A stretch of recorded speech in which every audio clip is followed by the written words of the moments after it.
Good morning, everyone. Welcome to Pre-Market News and Views by In the Money Stocks. Today is Wednesday, August 17th, 2011. Let's get right into the charts here. There's a lot to cover.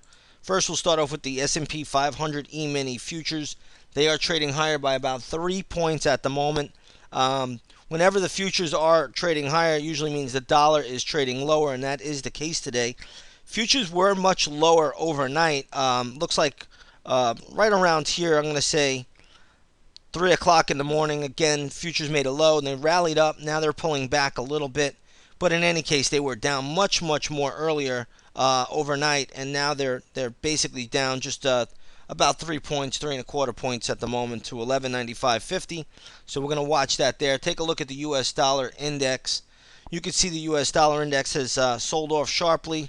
A little bit of a bottoming tail starting to move up. The dollar moves up. The market should deflate and come down again. So keep that in mind. Also notice the dollar topped out. What time? 3 o'clock in the morning. So again, the inverse relationship between the U.S. dollar index and the overall stock market is intact at the moment and should be followed pretty closely. Now, let's just shoot over a little bit and talk about European markets. Looks like the European markets had a pretty good bond auction.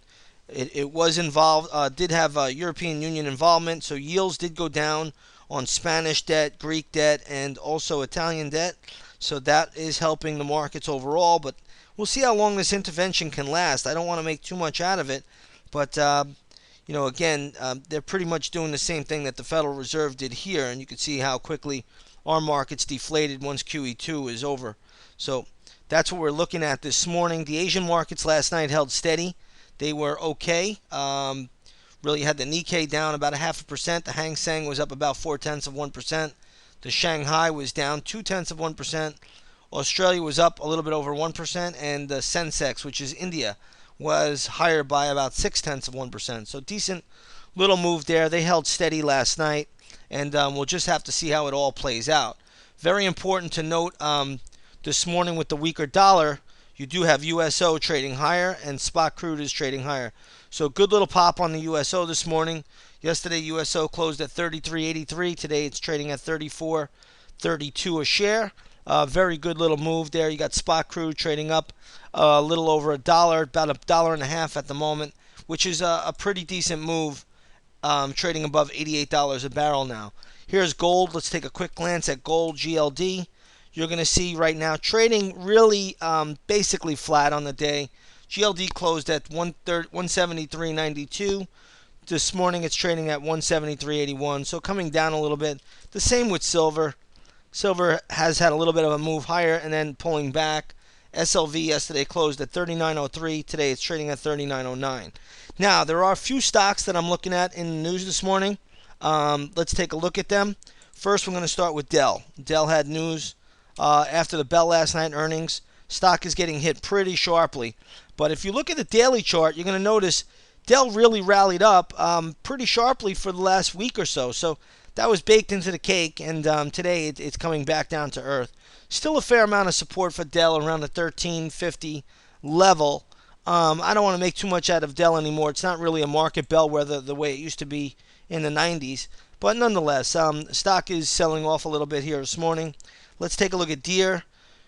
So here's Deere, the farm equipment company, mining equipment company, is getting hit a little bit this morning. Yesterday the stock closed at 75.16. It's been all over the map this morning, trading down to around 74 bucks at the moment.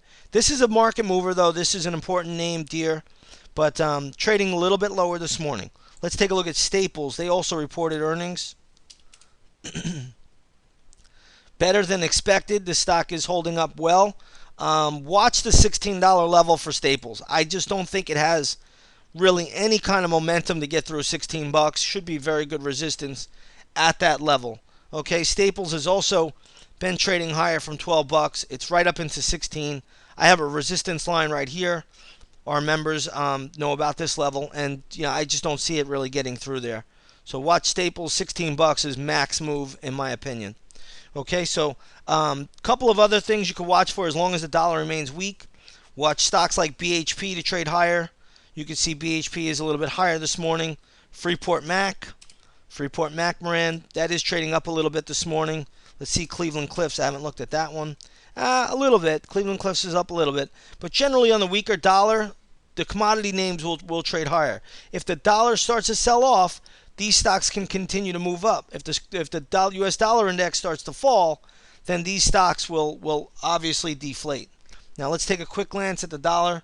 I see it starting to move on my other screen. Yeah, you can see the dollar starting to get a little bit more of a bid, so could start to deflate the markets a little bit. Right now, the markets are trading inverse to the U.S. dollar index. Should be watched closely. You should also watch the bank stocks very closely as well. Stocks like J.P. Morgan, if they start to sell off, a very good indication that the market's getting weak. Expect more volatility throughout the week because it's options expiration.